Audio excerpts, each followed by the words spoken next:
দেশে বিশেষজ্ঞ চিকিৎসক থেকে শুরু করে সার্জন সবকিছুই আছে, তারপরেও ৮০% রোগী বিদেশে চিকিৎসা নিতে যাচ্ছে। বাংলাদেশ থেকে প্রতি বছর প্রায় 4.5 লক্ষ থেকে 8 লক্ষ মানুষ চিকিৎসার জন্য দেশ ছাড়ে, যার বাৎসরিক ব্যয় প্রায় 4 থেকে 5 বিলিয়ন ডলার। কেউ যাচ্ছে ভারত, কেউ থাইল্যান্ড, কেউ সিঙ্গাপুর। কিন্তু প্রশ্ন হচ্ছে কেন? একটা দেশ যেখানে এত ডাক্তার, এত হাসপাতাল, সেখান থেকে মানুষ কেন বিদেশে ভরসা করছে? এই গল্পটা ইউনিক না, এটা হাজার হাজার পরিবারের গল্প। কিন্তু প্রশ্ন হচ্ছে সমস্যাটা আসলে কোথায়? বাংলাদেশ কি স্বাস্থ্য খাতে পিছিয়ে, নাকি আমরা অন্য কিছু মিস করছি? আস্থার সংকট। অনেক রোগী মনে করে ডায়াগনোসিস ঠিক মতো হচ্ছে না, বা রিপোর্ট ভিন্ন ভিন্ন আসছে।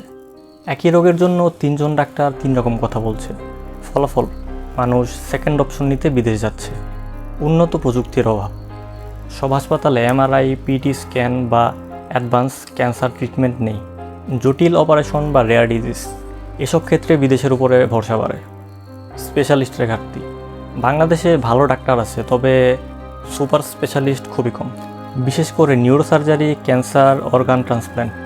সার্ভিস ও ম্যানেজমেন্ট সিস্টেম। বিদেশ গেলে রোগী পায় স্ট্রাকচার, প্রসেস, কম ঝামেলা, পরিষ্কার যোগাযোগ। বাংলাদেশে অনেক সময় লম্বা লাইন, বিশৃঙ্খলা এবং পেশেন্ট হ্যান্ডেলিং দুর্বল। বাংলাদেশ পিছিয়ে, কিন্তু পুরো গল্পটা এত সিম্পল না। মূল সীমাবদ্ধতা, স্বাস্থ্য খাতে বাজেট কম, গ্রামাঞ্চলে চিকিৎসা দুর্বল এবং রিসার্চ প্রায় নেই বললেই চলে।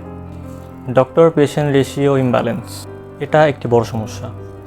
ব্রেইন ড্রেন, অনেক দক্ষ ডাক্তার বিদেশ চলে যাচ্ছে।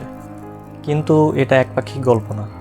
বাংলাদেশে এখন প্রাইভেট হসপিটাল দ্রুত উন্নত হচ্ছে, ডিজিটাল হেলথ, টেলিমেডিসিন বাড়ছে, নতুন মেডিকেল কলেজ হচ্ছে। অনেক ক্ষেত্রে লোকাল ট্রিটমেন্ট এখন আগের থেকে অনেক ভালো। যদি বাংলাদেশ স্বাস্থ্য খাতে বিনিয়োগ বাড়ায় এবং আধুনিক প্রযুক্তি আনে, ডাক্তার ধরে রাখতে পারে, তাহলে এমন হতে পারে বিদেশ নয়, বিদেশ থেকেই মানুষ বাংলাদেশে চিকিৎসা নিতে আসবে। শেষ পর্যন্ত প্রশ্নটা শুধু কোথায় চিকিৎসা ভালো না, প্রশ্নটা হলো আমরা আমাদের সিস্টেম কতটা উন্নত করতে পারি। কারণ স্বাস্থ্যসেবা শুধু একটি সেবা না, এটি একটি দেশের প্রতি মানুষের আস্থার প্রতিচ্ছবি।